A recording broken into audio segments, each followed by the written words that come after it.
மதுரை வாடிப்பட்டியில் பேரறிஞர் அண்ணா நினைவு நாள். முன்னாள் எம்எல்ஏ மாணிக்கம் தலைமையில் அதிமுகவினர் அஞ்சலி.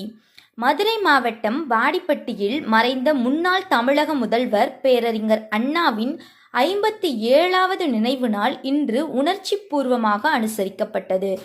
அஇஅதிமுக சார்பில் நடைபெற்ற இந்த நிகழ்விற்கு சோழவந்தான் முன்னாள் சட்டமன்ற உறுப்பினர் மாணிக்கம் தலைமை தாங்கினார்.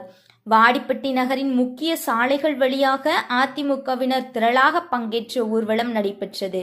ஊர்வலத்தின் முடிவில் அங்குள்ள பேரறிஞர் அண்ணாவின் சிலைக்கு முன்னாள் எம்எல்ஏ மாணிக்கம் மாலை அணிவித்து மரியாதை செலுத்தினார். இதனைத் தொடர்ந்து கட்சி நிர்வாகிகள் மற்றும் தொண்டர்கள் அண்ணாவின் உருவப்படத்திற்கும் சிலைக்கும் மலர் தூவி புகழஞ்சலி செலுத்தினர்.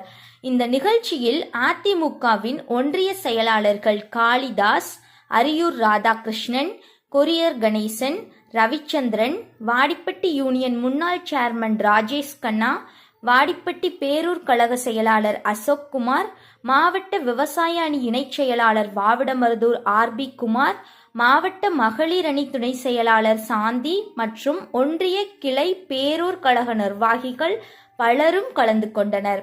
வாடிப்பட்டி பகுதியில் திரளான கட்சி நிர்வாகிகள் ஒன்று திரண்டு அண்ணாவுக்கு செலுத்திய இந்த புகழஞ்சலி அப்பகுதியில் பெரும் கவனத்தை பெற்றது.